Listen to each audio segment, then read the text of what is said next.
Coucou les filles, aujourd'hui je vous fais plusieurs vidéos, donc je vais les enchaîner. J'ai un petit peu de temps, il fait pas très beau, donc je vous fais pas de tuto maquillage. Je vais vous montrer un peu mon maquillage aujourd'hui. Donc j'ai fait un maquillage pour un concours, donc voilà ce que ça donne. Donc en fait il fallait reproduire un maquillage que la personne avait fait. Voilà, donc je sais plus c'est quoi le truc.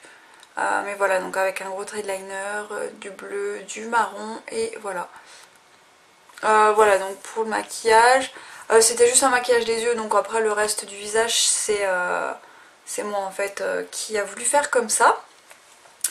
Donc en fait oui, je disais, donc je viens pour vous faire une vidéo sur mes pinceaux indispensables. Donc j'ai sélectionné vraiment ceux que je trouve indispensables, mais sachant que je me suis pas non plus privée d'en prendre certains qui pour vous, vous pourrez peut-être vous en passer. Donc j'ai pas pris le strict minimum, j'ai pris mes indispensables pour faire mon maquillage d'un jour comme pour aujourd'hui par exemple. De quoi j'ai besoin vraiment. Voilà, donc je vais commencer d'abord par les yeux et après par le teint, parce qu'au niveau de la bouche, moi j'ai pas de pinceau pour la bouche, enfin j'en ai un mais je l'utilise très rarement, donc soit j'applique au doigt, soit j'applique au raisin directement, donc voilà, donc je commence tout de suite par les yeux. Alors, avant de faire mes yeux, moi ce que je fais toujours c'est que je fais mes sourcils. Donc pour faire mes sourcils, moi j'ai besoin d'un goupillon, donc c'est une petite brosse comme ça. Donc je m'en sers pour venir brosser en fait mes sourcils, pour les replacer et voilà, en fait je m'en sers vraiment pour ça. Donc voilà, vous pouvez très bien en acheter chez ELF, je sais qu'il y en a à 1€. Vous pouvez très bien, moi je l'ai eu sur eBay dans un kit, donc avec, j'avais 20 pinceaux je crois, et il était dedans, je crois que c'était un truc comme ça. Ou bien encore, vous pouvez garder votre brosse de mascara lorsque vous l'avez terminé et vous en servir de goupillon, c'est une autre alternative aussi. Voilà. Donc en premier, moi j'ai besoin de ça. Ensuite, toujours pour les sourcils, j'ai besoin d'un petit pinceau comme ça. Donc c'est un pinceau biseauté et assez fin. Voilà, donc j'essaie de vous montrer. Voilà, il est assez fin et il est biseauté et en fait il vient m'aider à venir à remplir en fait mon sourcil pour en fait mettre la poudre que je mets pour le remplir et ensuite je réutilise le goupillon pour bien remettre mes cils et enlever l'excédent de poudre que j'aurais appliqué. Donc voilà, donc déjà c'est ces deux pinceaux là que j'ai besoin pour faire mes sourcils. Ensuite au niveau des pinceaux toujours, j'ai besoin d'un pinceau plat pour appliquer ma couleur en aplat. Par exemple, comme pour ce maquillage là, j'ai besoin d'un pinceau pour appliquer le fard à paupières bleu. Et le pinceau que je trouve le mieux pour appliquer ce fard à paupières bleu, c'est quand même le pinceau Sigma. Et c'est le E55 qui, bon là il est lavé, donc en fait il est encore un petit peu mouillé. Donc en fait il est comme ça, donc il est vraiment génial. Il est plat. Et il est vraiment parfait pour faire l'aplat, en fait placer la couleur. Je préfère au pinceau plat que j'avais et que j'ai toujours de eBay. Pourquoi? Tout simplement parce que celui-ci est plus court. Les poils sont plus doux et ils sont plus souples. Donc pour appliquer la couleur c'est beaucoup plus facile. La matière se met mieux, je sais pas tellement comment vous expliquer.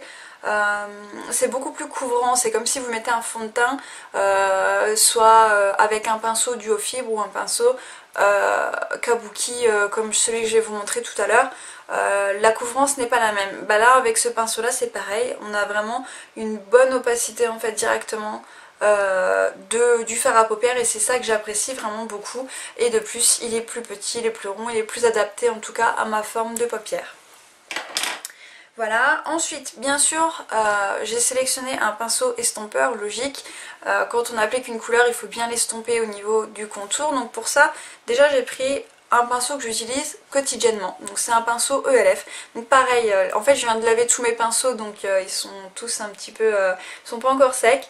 Donc là c'est un pinceau estompeur de chez ELF de la gamme à 1€, donc là il est un peu raplapla mais il se remettra bien il se remettra bien tout à l'heure. Et ce pinceau là je l'aime vraiment beaucoup parce qu'il est doux, il est souple et il permet vraiment bien de venir estomper en fait tout simplement les couleurs. Il est vraiment bien, même pour appliquer une couleur dans le creux de paupière. Moi j'ai le creux plutôt moyen, je veux dire il est pas large mais il est pas non plus tout petit, donc en fait pour venir appliquer la couleur il est vraiment bien. Donc j'aime vraiment beaucoup ce pinceau estompeur là, et en plus de ça il est que à 1 €, donc j'en ai 3 des comme ça tellement je les aime. Voilà, donc vraiment un de mes pinceaux indispensables. Ensuite un autre pinceau indispensable, et là celui-ci il me permet de beaucoup mieux travailler les fards. Donc le pinceau estompeur ELF va venir bien mélanger, appliquer de la matière, mélanger, mais de façon assez grossière, je vais dire. Un pinceau qui va être un peu plus de détail, c'est le E25 de chez Sigma. Enfin c'est pas vraiment un de détail, mais si vous voulez, bon là pareil je l'ai lavé, donc je viens de l'enlever de son brush guard, mais c'est un pinceau estompeur vraiment parfait, donc dans le sens où il est plat, donc pour venir bien travailler dans le creux, il est vraiment bien. Pour appliquer la matière, il est top. Et par rapport à sa texture, je vais dire, donc les poils sont vraiment sont souples, il est vraiment parfait pour appliquer et bien estomper précisément. C'est beaucoup plus précis parce que les poils permettent vraiment d'estomper un endroit beaucoup plus précis que le pinceau estompeur de ELF. Voilà, donc ça c'est un autre de mes indispensables, pardon. Donc je les mets dans le brush guard en fait pour qu'ils sèchent avec et qu'ils gardent leur forme correcte en fait. Ensuite, toujours de chez Sigma, un autre pinceau qui m'est pour moi très utile pour me maquiller, c'est le E30. Donc en fait c'est un pinceau crayon. Voilà, donc j'ai aussi le pinceau crayon de ELF, mais il n'est pas top. Enfin il est bien, moi je l'applique pour mettre une couleur dans le coin interne, une couleur irisée ou quoi, mais pour faire ce que je fais avec celui-là il n'est pas pratique. Donc en fait là c'est le pinceau crayon, donc voilà comment il est, et ma foi je l'aime beaucoup parce qu'il permet vraiment de venir appliquer une couleur ou bien estomper une couleur vraiment dans le creux, ou bien venir estomper un crayon que j'aurais mis en ras de cils inférieur ou supérieur. Il est vraiment top pour faire ça, et je l'aime vraiment beaucoup. C'est surtout pour venir bien travailler. Si je mets un fard noir là, je vais pouvoir venir le dégrader avec précision, et ça c'est un indispensable pour moi. Voilà, parce que moi j'ai l'habitude de foncer dans le coin interne toujours. Et avec ce pinceau là, en fait j'arrive à faire le résultat que je veux en fait, tout simplement. Et c'est le seul qui me fait ça en fait, donc voilà. Ensuite, le dernier pinceau indispensable pour les yeux pour moi. Donc c'est un pinceau Sephora, donc c'est un pinceau à liner biseauté, donc le numéro 15. Voilà, donc il a l'endroit, non. Voilà, Sephora, et en fait donc il est comme ça. Bon, pareil il est mouillé hein, là, donc je viens de laver tous mes pinceaux, donc il est encore humide. Et en fait ce pinceau là il est parfait pour faire le trade liner, dans le sens où il est biseauté, il est fin, il est plat, il est génial, et c'est avec celui-ci que j'ai tracé mon trade liner là. Donc vous voyez, enfin voilà, il est vraiment génial et je peux pas me passer. Moi qui mets tous les jours du liner, je suis obligée d'en mettre, enfin c'est une habitude que j'aime vraiment ça, le trade liner. Et avec ce pinceau là, enfin voilà, je peux pas, c'est mon préféré parce que j'ai j'ai deux autres pinceaux liner et c'est celui-là mon préféré de tous. Donc maintenant on va passer au pinceau pour le visage. Donc j'ai plusieurs pinceaux à vous montrer. Donc déjà pour commencer, j'ai un pinceau qui va me servir en fait à venir camoufler donc mes imperfections, ou venir appliquer mon anti-cerne si je le fais pas au doigt, et en même temps qui va venir un peu flouter donc tout le travail que je viens de faire. Donc en fait c'est le pinceau de la Nike 2 que j'utilise moi pour venir faire les petits détails. Donc les petits boutons, les rougeurs, tout ça. Donc j'applique avec donc ce côté-ci, donc c'est le côté plat. Donc là il est un peu sale parce que c'est le seul que j'ai oublié de laver. Donc après la vidéo j'irai bien sûr le laver. Donc voilà, donc il y a un côté plat, et là c'est fin, il est vraiment précis. Vous pouvez aussi l'utiliser pour son utilisation première en tant que applicateur de matière de fard à paupières. Je suis en train de me mélanger complètement les pinceaux. Bref, moi je l'utilise pour camoufler mes imperfections et ce côté là me sert pour venir flouter si par exemple j'ai besoin d'éventuellement plus étaler, plus fondre la matière de mon correcteur. Je peux m'en servir également pour poudrer mais je le trouve un peu trop petit, donc vraiment c'est beaucoup plus pour venir flouter tout le contour en fait de mon maquillage. Donc voilà, en premier ce pinceau là c'est un de mes indispensables. Ensuite, toujours au niveau du teint, là cette fois-ci c'est pour vraiment faire mon fond de teint. Donc là pour mon fond de teint j'utilise le pinceau plat, le Kabuki F80 de Sigma. Donc qui est comme ceci. Donc en fait c'est un pinceau ras comme ça. Et il permet, pareil, je viens de le laver mais il reste un petit peu toujours de fond de teint dessus. Et il est vraiment bien pour venir fondre la matière. C'est mon préféré de tous ceux que j'ai essayé de pinceau à fond de teint. Je l'adore, il est vraiment top et il permet vraiment d'avoir une bonne application du fond de teint.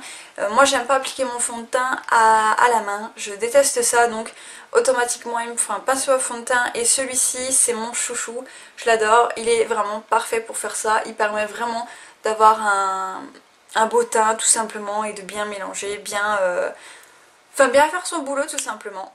Ensuite, après avoir appliqué le fond de teint, il faut poudrer le teint. Donc là j'ai mon Kabuki de chez ELF de la gamme Studio, donc qui est comme ça. Donc il est vraiment parfait pour poudrer mon teint tout simplement. Il est vraiment génial. Donc je l'utilise quotidiennement également. Et ma foi il fait vraiment bien son boulot. C'est aussi un de mes chouchous. Il est vraiment très doux, il est vraiment très souple. Il est vraiment génial pour faire ça. Et en plus de ça il est à 4 € il me semble. Et franchement je recommande vraiment ce Kabuki là, il est vraiment génial. Voilà, donc ensuite j'ai 3 autres pinceaux à vous montrer. Donc déjà je vais vous montrer celui-ci, le E40 de chez Sigma. Voilà, qui pour moi est indispensable parce que c'est un pinceau donc comme ça fluffy, qui normalement c'est un pinceau pour les yeux, mais moi j'utilise en fait pour venir poudrer correctement mon anti-cerne sous mon oeil parce que il est vraiment la bonne taille, il est vraiment parfait pour faire ça, il est très souple et je m'en sers vraiment tous les jours. Parce qu'avec le Kabuki c'est pas évident toujours de bien appliquer et avec ça ça permet vraiment d'en appliquer là où il faut correctement. Ensuite un autre pinceau que j'aime bien utiliser qui peut en fait remplacer mon Kabuki, c'est le F25 de chez Sigma. Donc oui bon j'ai beaucoup de pinceaux de chez Sigma mais je les aime vraiment beaucoup. Donc en fait il est comme ça, donc il remonte un peu comme ça. Et avant je m'en servais pour faire mon contouring mais pour moi par rapport à la forme de mon visage il est un petit peu trop gros en fait. Et donc du coup en fait je m'en sers pour venir poudrer les zones de mon visage et ma foi il est vraiment très bien. En plus de ça il est un peu remonté comme ça, donc en fait pour venir appliquer sous l'œil il est pas mal, il est mieux que le Kabuki mais le pinceau que j'utilise pour venir là est nécessaire tout de même. Donc voilà, ça c'est un autre de mes pinceaux vraiment favoris et indispensable surtout pour faire mon teint. Si j'utilise pas ça, j'utilise ça, mais j'ai voulu vous montrer les deux parce que les deux sont vraiment bien et j'utilise vraiment une fois sur deux en fait les deux pinceaux, donc autant vous les montrer tous les deux. Et enfin le dernier pinceau, et ça c'est un de mes pinceaux vraiment chouchou, il fait 3 utilisations en fait pour moi. Donc en fait je vais vous montrer, c'est un pinceau ELF qui est à 4 € aussi il me semble. Donc c'est le Blush Brush. Donc voilà, il est comme ça. Donc en fait c'est un pinceau qui est donc comme ça et il est plat. Et en fait ce pinceau là il est vraiment magique pour moi parce qu'à la base c'est un pinceau pour appliquer donc sur les pommettes le blush. Et en fait il est vraiment génial pour faire ça, rien que ça. Il est vraiment top donc pour appliquer le blush, pour venir un peu aussi le fondre, il est vraiment bien. Ensuite, étant donné qu'il est plat, moi je viens aussi également appliquer mon contouring, donc avec qui va être un contouring très précis et après je vais pouvoir venir bien le flouter. Et si j'ai besoin encore de flouter, j'utilise le Kabuki de chez ELF qui est très bien aussi pour faire ça. Donc pour appliquer le contouring et également avec la tranche également appliquer l'highlight. Voilà. Donc ce pinceau là il est 3 en 1, il fait le blush, le contouring et l'highlight. Donc voilà, c'est un autre de mes favoris. Je l'adore également. Donc voilà, je vous ai présenté tous mes pinceaux vraiment indispensables. Et encore une fois de plus, je vous dis, je me suis pas privée de vous montrer les pinceaux que j'avais envie de vous montrer. Donc voilà, j'espère que cette petite revue, je vais dire, va être assez complète et va vous permettre de mieux comprendre et puis de faire vos achats en fait, va mieux vous éclairer, voilà c'est le mot que je cherchais. Donc j'espère que ça va vous aider tout simplement donc pour vos futurs achats de pinceaux et voilà, donc ça vous donne un avis supplémentaire. Je trouve que c'est quand même important parce que chaque personne est différente et on essaye toujours de trouver quelqu'un à qui on ressemble le plus intérieurement, donc sur les opinions et tout ça. Donc voilà, j'espère que cette vidéo elle vous servira, donc je vous fais plein de gros bisous puis je vous dis à bientôt.